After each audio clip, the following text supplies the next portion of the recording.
我哋做一個簡單嘅阿富汗鈎針嘅基本針，我大概會做10乘10嘅。係啦，翹線先。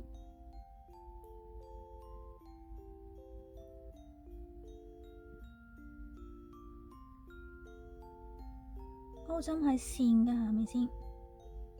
咁樣轉一圈，然後翹線拉出，做一個結，然後做10個鎖針，1、2、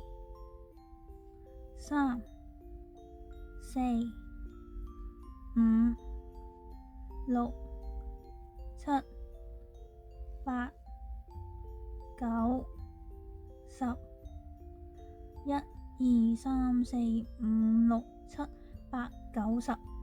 咁而家我哋做第一行，咁起立針先，會收細少少。後面呢度一個女生嘅位置，我哋會喺第二個女生呢度。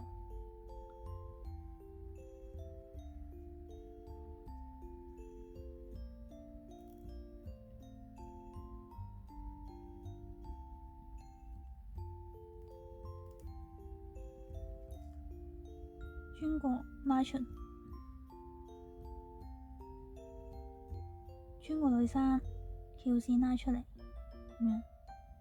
跟住都係同樣嘅做法。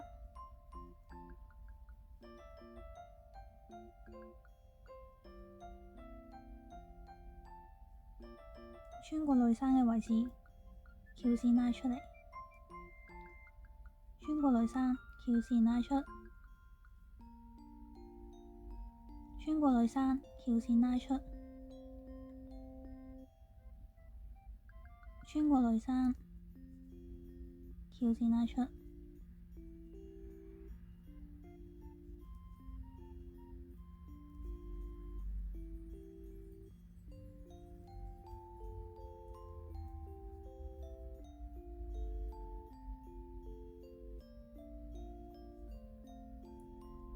我哋完成咗第一行嘅前半段，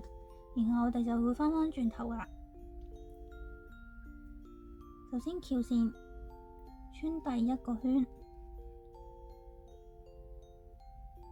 之後翹線，穿2個圈，翹線，穿2個圈，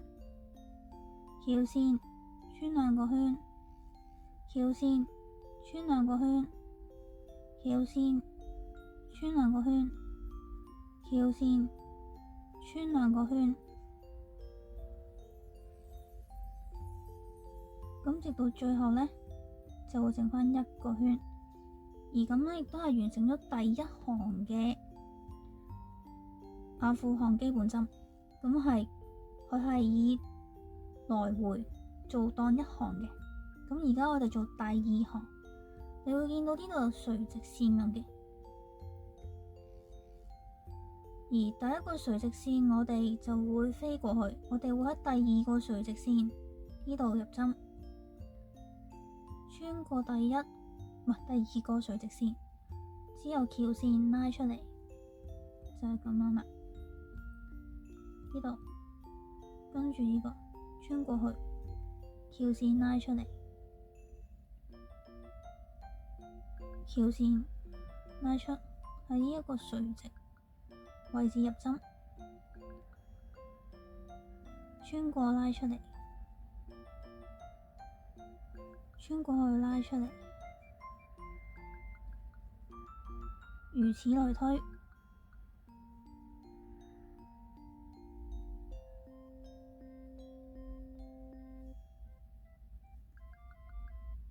好啦，直到最後呢一個位置，呢個位置係一個邊緣嘅位置。咁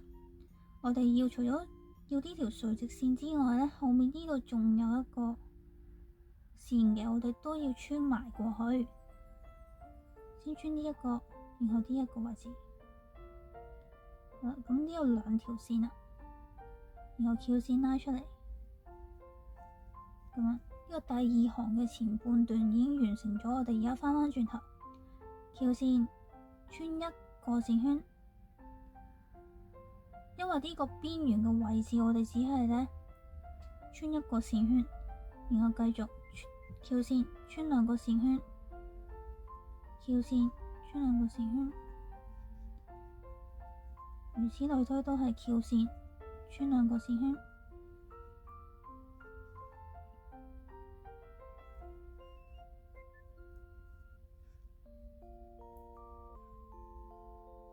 咁呢個第二行呢，就已經完成咗啦。而家我哋做第三行一樣啦，呢個第一個我哋唔使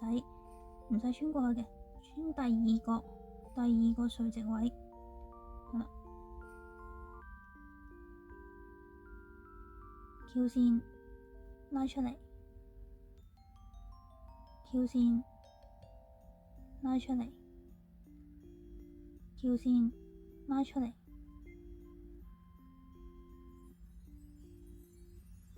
翹線拉出嚟，翹線拉出嚟。基本上你會睇到，只要你第一行冇積錯嘅時候呢，咁第二行、第三行你都會睇到呢個垂直線係順住去嘅，所以漏針嘅情況就唔太常見咯。係啦，譬如假設我漏咗呢個，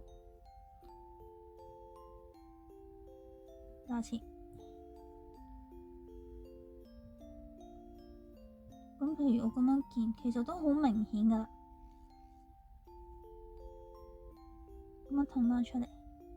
係咪都好容易都會發現到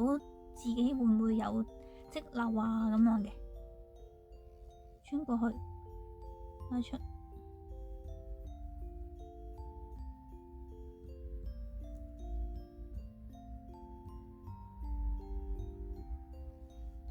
然後最後呢一度呢個垂直線，然後後面呢一個位置呢一條線，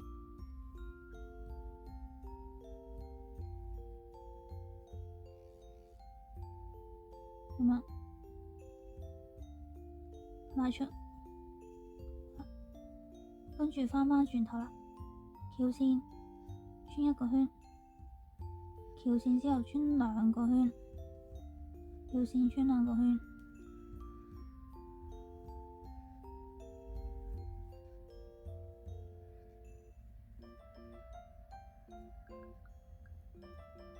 咁第三行呢就完成咗啦。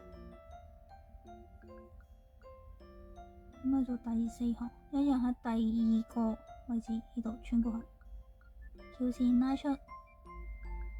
翹線拉出，一樣嘅做法。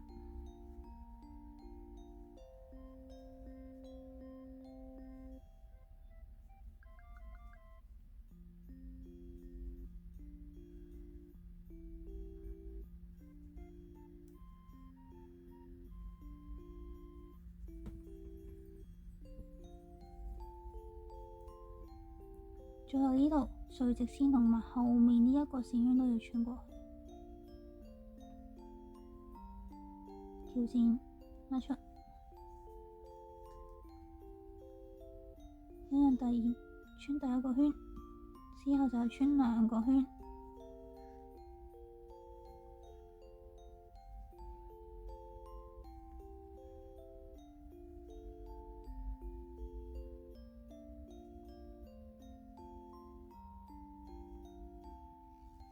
第四行就完成咗啦。咁我繼續織到第10行。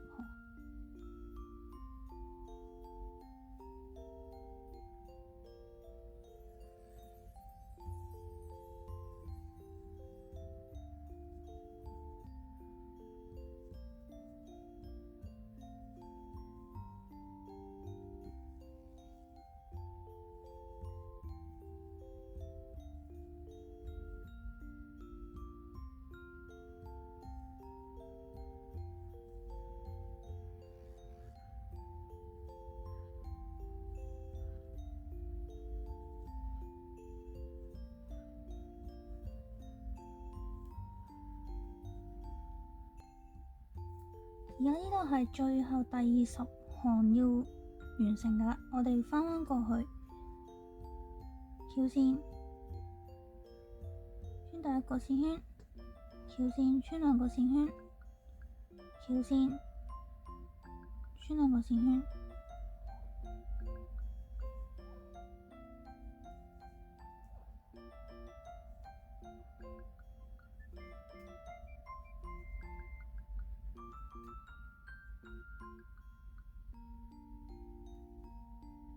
而家第20項完成咗啦。1、2、3、4、5、6、7、8、9、10。第10項呢，你會見到佢好似通窿咁嘅，咁我哋要做翻一個收尾嘅。好，我哋喺第2個垂直線呢度穿過去，翹線一次過拉出嚟，跟住一樣翹線，唔係，sorry，係穿過去，翹線一次過拉出嚟，穿過去，翹線一次過拉出嚟。咁而家我哋做一個邊緣位置，翹線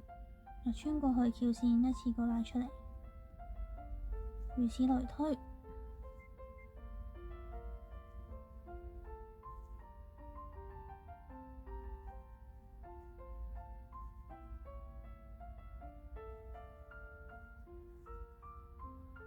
而喺最後呢一個位置，一樣都係除咗呢個垂直呢條線之外，後面呢個都會穿過去，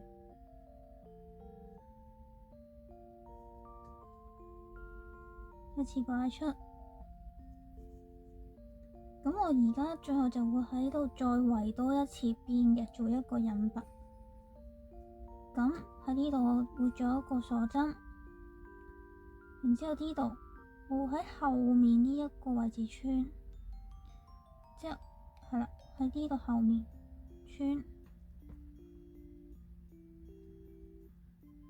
翹線做引拔，一次過拉出，後面呢度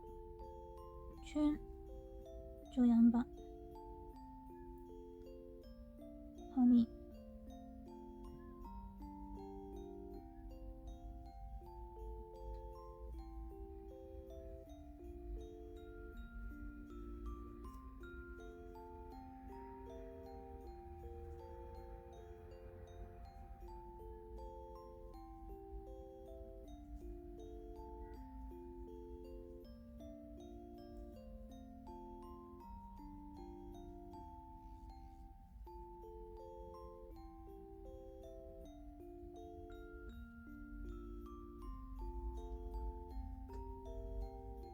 然後呢度我哋會開始喺呢度，咁呢度做翻一個鎖針，就好似俾翻個角位去咁樣。然後喺後面呢條線，呢度係一開始嘅結位嚟嘅，咁我哋喺呢一個位置，即係我哋會穿過後面呢條線嚟做引拔。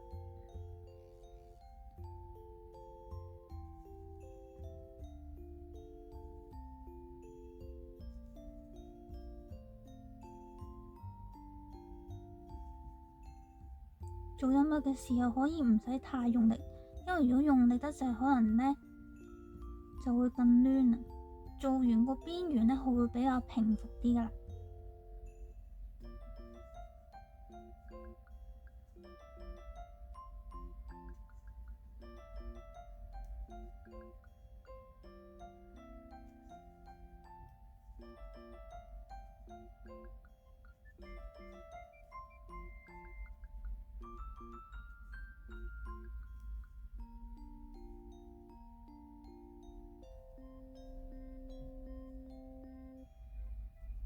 我呢度一樣，呢個係一開始做立針嗰一個位置嚟嘅。咁我呢度做翻個鎖針，然後喺呢一行嘅後面呢一個穿過去，直接做引拔，穿過去做引拔。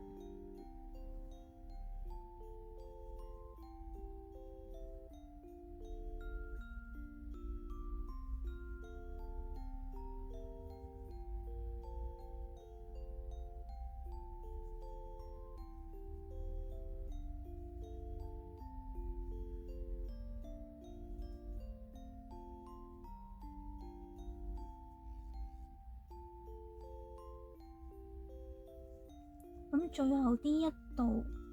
一樣，因為到咗 D1 度第10行呢一個位置，咁我做翻嗰個角位嘅鎖針，然後喺呢一個後面呢條線做引拔。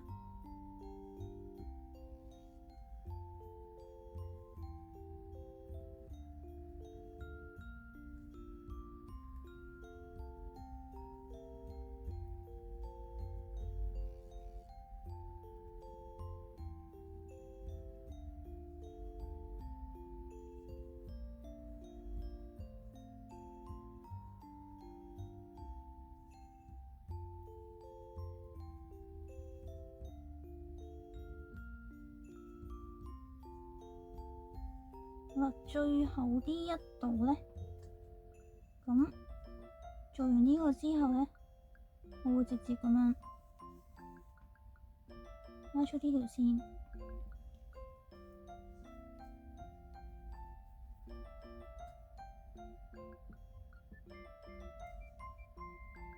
然後我會做呢度，咁你會見到呢一個 V 字位，咁我穿晒過去。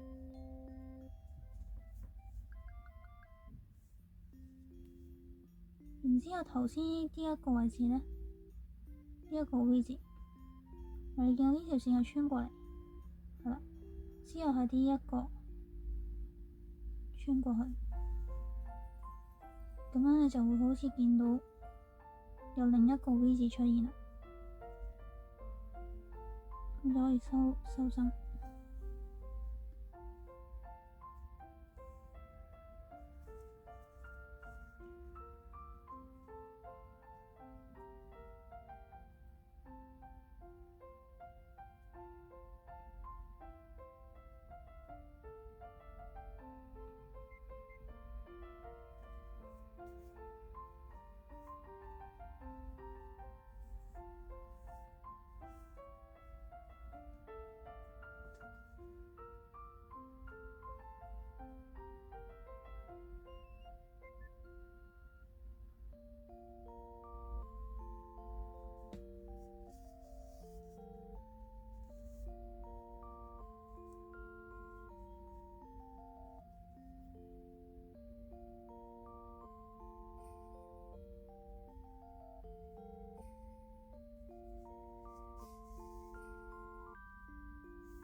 咁呢個大致上呢就完成咗噶啦，